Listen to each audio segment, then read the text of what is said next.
Je vais te partager mes 2 mises en garde par rapport à la méthode médicamenteuse. On en parle et abonne-toi si tu veux une vidéo par jour pour guérir de l'angoisse. L'allopathie complaisance et la dépendance. L'allopathie complaisance, c'est le mot que j'utilise pour caractériser la méthode de certains professionnels qui savent en réalité pas de quoi ils parlent et qui mettent leurs patients anxieux sous traitement mais sans aucun travail de fond derrière. C'est une pratique qui est malheureusement trop répandue encore aujourd'hui, qui m'a poussé à faire cette chaîne, qui a aussi fait de certaine façon la création de cette chaîne une nécessité qui n'aurait pas dû en être une. Et prendre des médicaments sans rien faire derrière va simplement baisser ta résilience émotionnelle une fois le traitement terminé et éterniser, si ce n'est aggraver, ton cas au long terme. C'est pour ça que je conseille vivement moi un suivi par un thérapeute, notamment un thérapeute spécialisé et agréé en TCC, en thérapie cognitive comportementale, que tu sois sous médicament ou pas d'ailleurs. Et deuxième mise en garde, la dépendance. Donc malheureusement, on sort d'un scandale ces dernières années. En fait, un scandale qui a déjà éclaté en Amérique du Nord, mais qui n'a pas encore éclaté en Europe, qui est le scandale des benzodiazépines. Le scandale des benzodiazépines, c'est la pratique de prescription négligente d'anxiolytiques du type benzodiazépine, donc l'alprazolam ou le Xanax, le prazépam ou l'Isanxia, le lorazépam, etc.,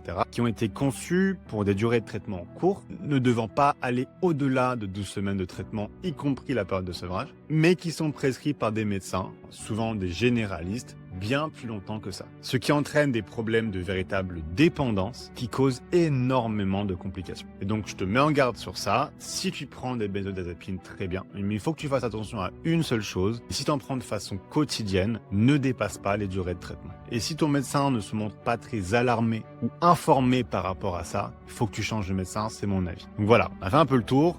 Disclaimer évidemment, moi je ne suis pas médecin. Il s'agit ici que d'un avis basé sur mes connaissances empiriques en tant qu'ancien anxieux. Et tout arrêt ou début de traitement doit être impérativement encadré par un médecin. Et voilà, j'espère que ça t'a apporté quelque chose cette vidéo. Si tu es diagnostiqué trouble anxieux ou que tu veux un peu en savoir où tu es dans ta guérison, je t'ai préparé un petit quiz que tu peux faire gratuitement via un lien dans ma description, qui va te générer un compte-rendu PDF assez complet, qui donnera mes conseils personnalisés pour faire le point et comment compléter ta guérison.